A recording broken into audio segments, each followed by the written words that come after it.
just wanted to talk, that's all. All right. Welcome back, especially to those of you who joined last night on the podcast. It's rare that I get up in the morning and do a show right away during the offseason, but since it is officially now baseball season, we've got the first full squad workouts today, I figured why not? I'm trying to train myself to get back into doing the morning voicemail show like we do all year long.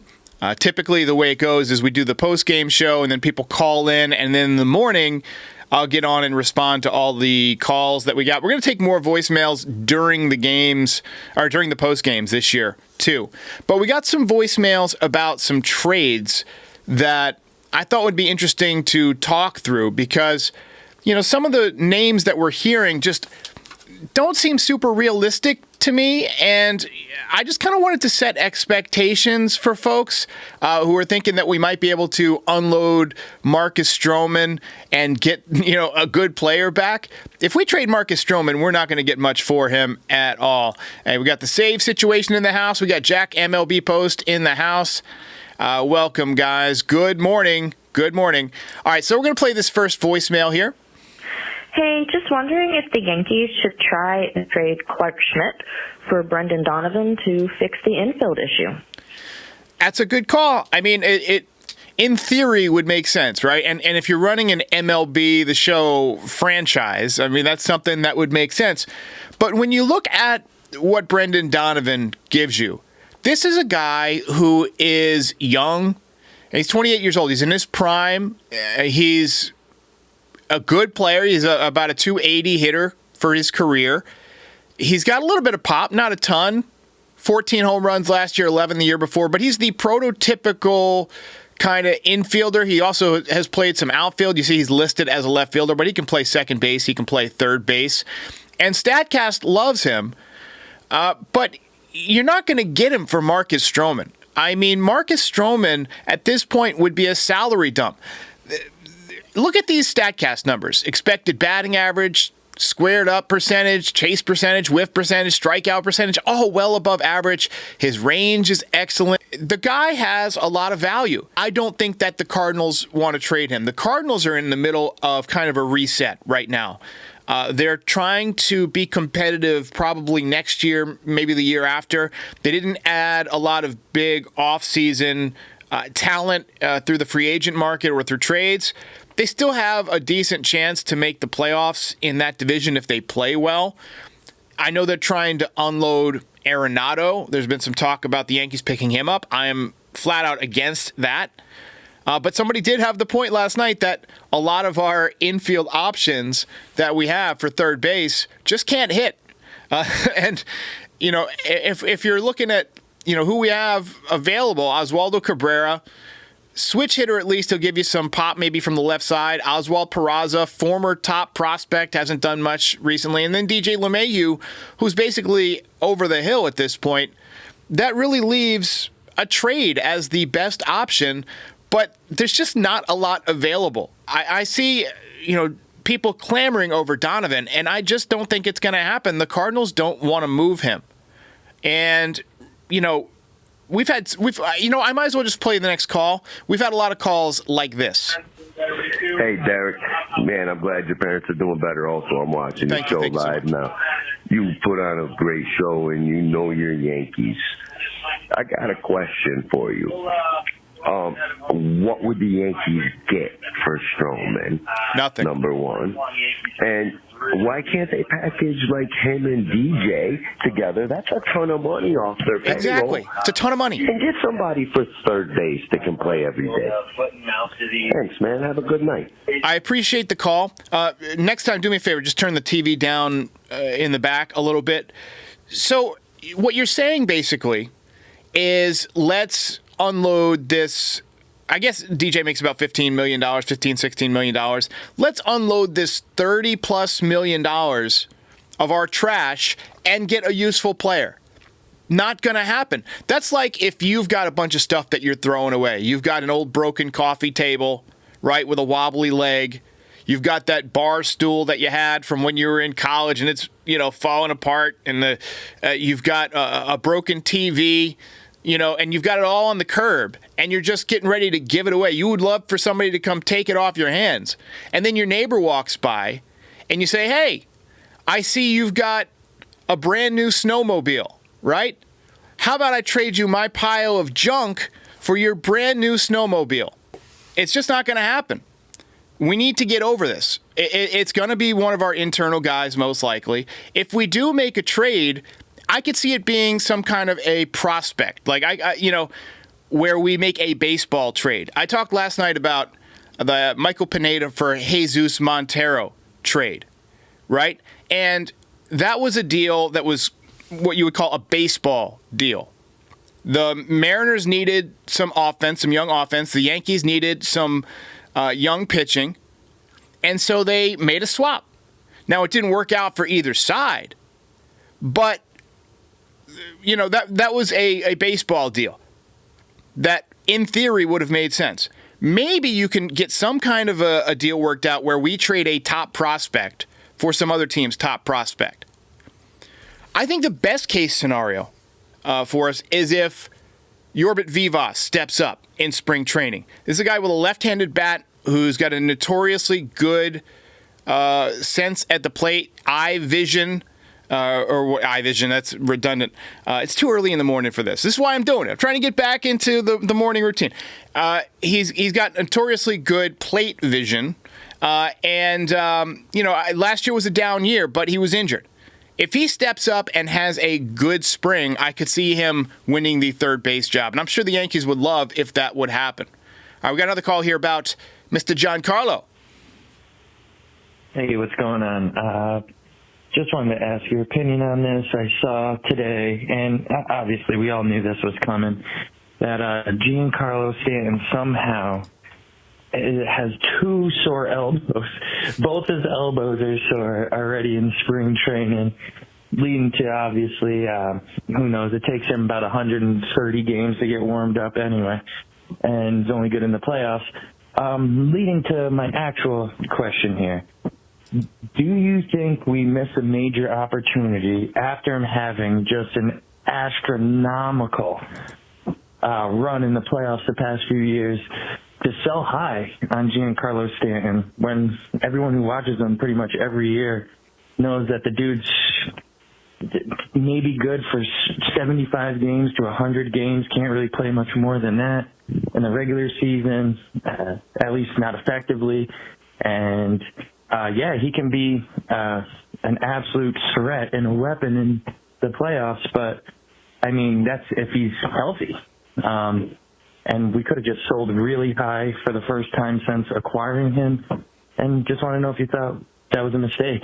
And we kind of missed on that one. All right, see you. Even if the Yankees wanted to trade Giancarlo, which I don't think Cashman does. Cashman loves Giancarlo. Even if they wanted to trade him, they couldn't. Two reasons. One, makes a ton of money.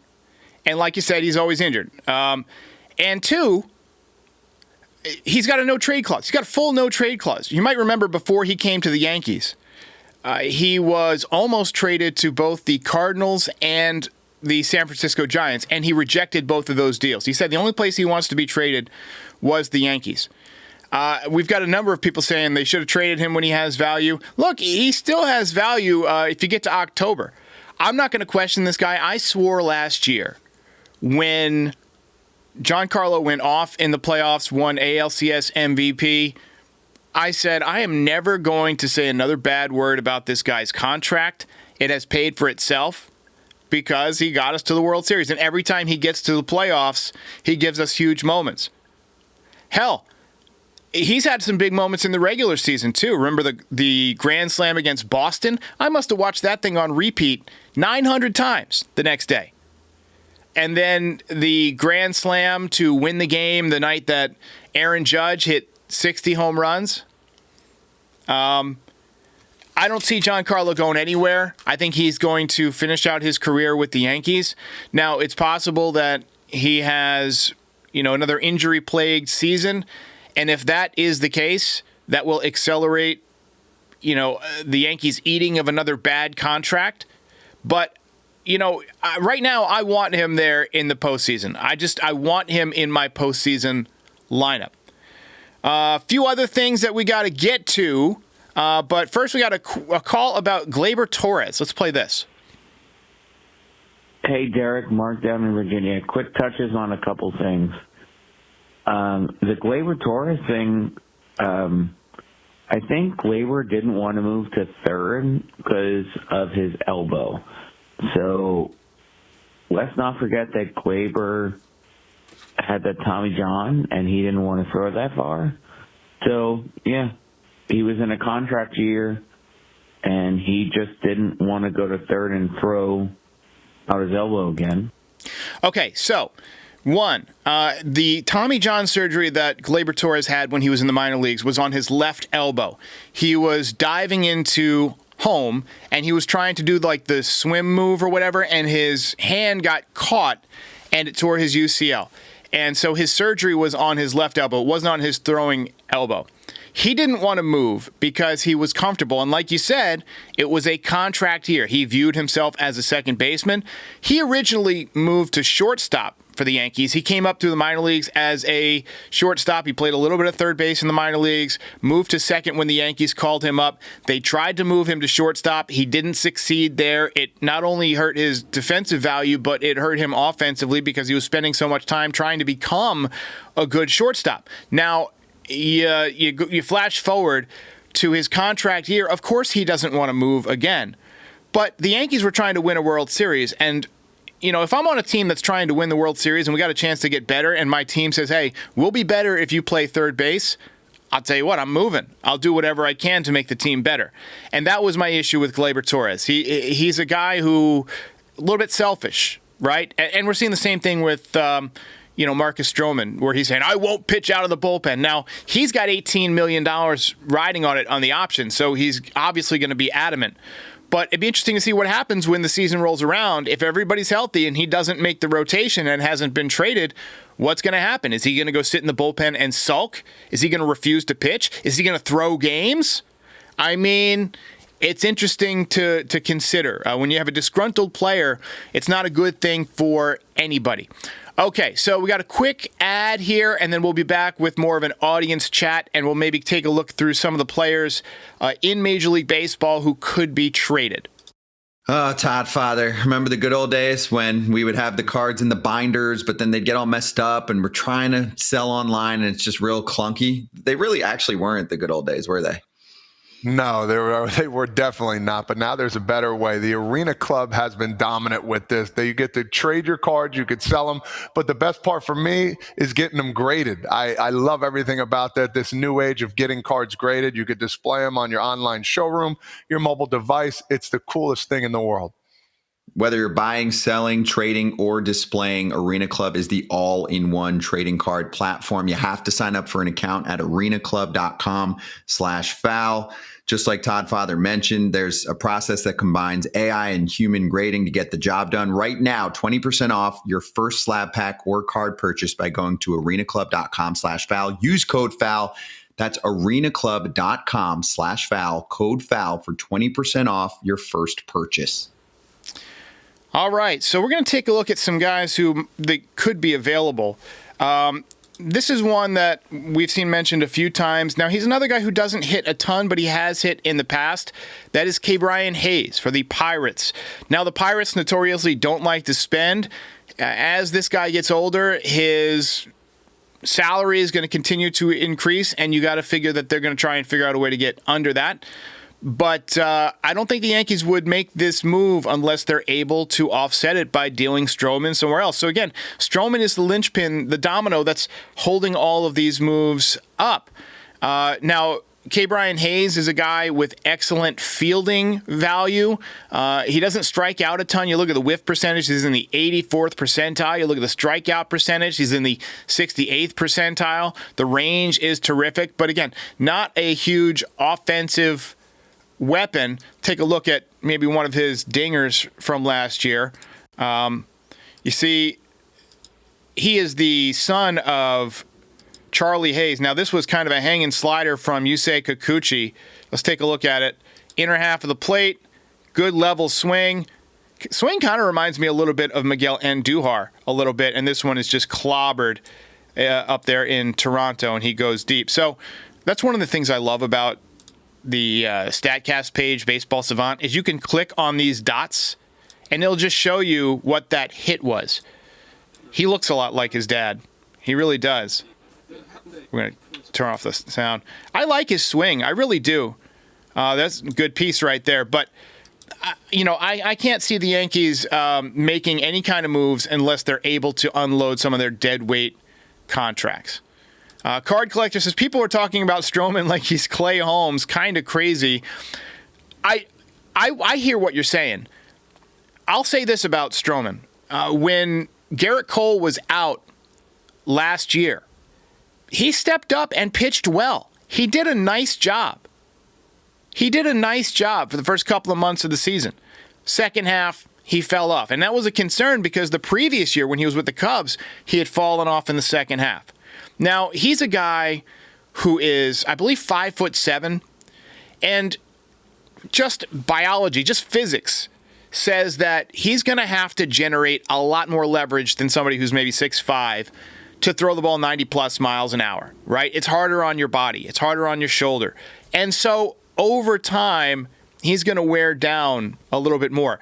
And his game he's not a power pitcher anyway. He's a guy who relies on movement and stuff like that. But his movement wasn't even great last year.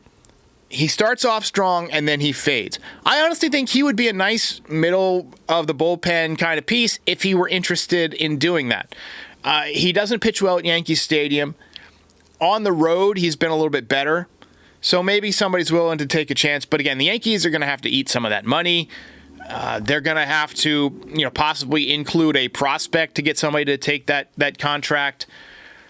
And all of the teams that are, trying to win right now are looking at other options. Dylan Cease is available via trade. Michael King is available via trade. And if those guys are available, you're not going to set your sights on Marcus Stroman. So this is one of those things that could play out over the next couple of weeks of spring training and maybe even unfold during the early part of the season. So anyway, we got a comment here that says, I'm blinded by my soft spot for the Hayes family. Charlie Hayes, a Yankees legend. I'll never forget watching him catch that foul pop-up. I believe it was from Mark Lemke in the 1996 World Series. Interesting, if you watch that game, and a lot of people just watch the final out or whatever, the pitch before that, there was a pop-up to almost the same spot. Hayes goes over to try and catch it, and he tumbled into the dugout. I thought he broke his leg. It looked bad. And he just popped right out of there, Athletes were built different back then, he wasn't exactly a guy who he didn't look like Giancarlo Stanton. He was not a ripped, jacked player. He was kind of full-bodied, to say the least. But durable, man. It's hard to pull fat. And he was a good player. He good glove, good hand. Good hands, good arm, clutch. So, I kind of have a soft spot for K. Brian Hayes also. But again, last year, 233, just 4 home runs. But in 2023, 271 with 15 dingers, 10 stolen bases. He's got some speed. He had 20 stolen bases in 2022, 28 years old. So worth taking a look at. I think that will be the guy that the Yankees ultimately settle on if they're able to move some of this dead weight money. So thanks for watching, everybody. Again, I wanted to get back into the swing of doing voicemail shows. We're going to do this throughout the season. Call in. The more voicemails we get, the more voicemail content we'll get. And also worth noting that we have a new mic here. So I mentioned this last night. I'm trying to calibrate the sound correctly, so it's going to take a few tries. So let me know how it's sounding on your end. It's tough for me to tell on everybody's different devices. All I can do is make it sound as good as I can on mine. And I made some tweaks after last night. I felt like it was clipping a little bit, so I added the windscreen back. We're going to try and get to a nice, loud, clear, but not clipping kind of sound. So thanks for watching. All that jazz. We will see you next time. Hey, while I've got you here, be sure to like the video and subscribe to the channel. Pinstripe Territory is the official Yankees podcast of the Foul Territory Network. We are home to the #1 most watched MLB postgame show on YouTube since 2021. We're here after every Yankees game and for reactions to all the best news and rumors during the offseason. Be a part of the show by calling into the voicemail 718-899-1068. Try to keep it clean for me. And if you ever miss us on YouTube, be sure and subscribe on all your favorite podcast platforms. Go ahead and rate us 5 stars. It'll help other people find the show. Thanks for watching. See ya.